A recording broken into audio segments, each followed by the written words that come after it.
Hello, നമുക്കിന്ന് fish pickle ഉണ്ടാക്കുന്നത് എങ്ങനെ നോക്കാം. ആദ്യം കറിവേപ്പില, മുളക്, ഇഞ്ചി, വെളുത്തുള്ളി. ഇതിൽ നമ്മൾ ഉള്ളിയൊന്നും ഇടത്തില്ല. കൂടുതലും നമ്മൾ ഇടുന്നത് വെളുത്തുള്ളിയാണ്. വെളുത്തുള്ളി എത്രയും ഉണ്ടോ അത്രയും ടേസ്റ്റ് ഭയങ്കര കൂടുതലായിരിക്കും. പിന്നെ നമ്മൾ ഫിഷ് മാരിനേറ്റ് ചെയ്ത് വെക്കണം. മാരിനേഷൻ നമ്മൾ ഉപയോഗിക്കുന്നതാണ് മുളക് പൊടി, മഞ്ഞൾപ്പൊടി, ഉലുവാപ്പൊടി, പിന്നെ കുറച്ച് കായത്തിൻ്റെ പൊടിയും ഇത്രയും ഉപ്പും കൂടെ ഇട്ടിട്ട് ആവശ്യത്തിന് ഉപ്പും കൂടെ മിക്സ് ചെയ്ത് നമ്മളൊരു എണ്ണയിൽ ഫ്രൈ ചെയ്തെടുക്കാം. നല്ല ഡീപ്പ് ഫ്രൈ ചെയ്തെടുക്കാം.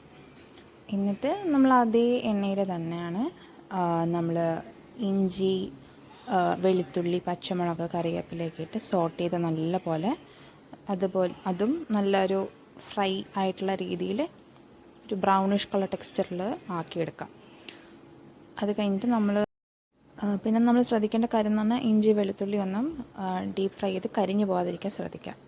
പിന്നെ നമ്മൾ അതിലേക്ക് ആവശ്യത്തിനുള്ള മുളക് പൊടി, മഞ്ഞൾപ്പൊടി, നമ്മൾ നേരത്തെ ഫിഷ് മാരിനേറ്റിന് ഉപയോഗിച്ച മസാലകൾ തന്നെ നമ്മളിതിൽ ഇടണം.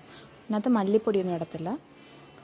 അങ്ങനെ നല്ല പോലെ നേരത്തെ നമ്മൾ ജിഞ്ചർ ഗാർലിക്കിൽ ഉണ്ടാക്കിയ പോലെ നല്ല പോലെ സോട്ട് ചെയ്തെടുക്കാം. ഇതിലിപ്പോൾ ഞാൻ 2 ടീസ്പൂൺ മുളക് പൊടി എടുത്തിട്ടുണ്ട്, ഒരു 3/4 ടീസ്പൂൺ മഞ്ഞൾപ്പൊടി, കായവും ഉലുവയും കുറച്ചാണ് ഇട്ടേക്കുന്നത്, കാലായിട്ട്. കാരണം കൂടുതലിട്ട് കഴിഞ്ഞാൽ കയ്പ്പ് ഭയങ്കരമായിട്ട് തോന്നിക്കും. ഇത് നല്ല ലോ ഫ്ലെയിമിലിട്ട് അത് മസാലയുടെ കൂടെ നല്ലോണം സോട്ട് ചെയ്ത് മിക്സ് ചെയ്തെടുക്കുക. അപ്പോഴാണ് നല്ല ടേസ്റ്റ് നമുക്ക് ഉണ്ടാവും. എത്രമാത്രം നല്ല രീതിയിൽ സോട്ട് ചെയ്തെടുക്കാൻ പറ്റുമോ അങ്ങനെ.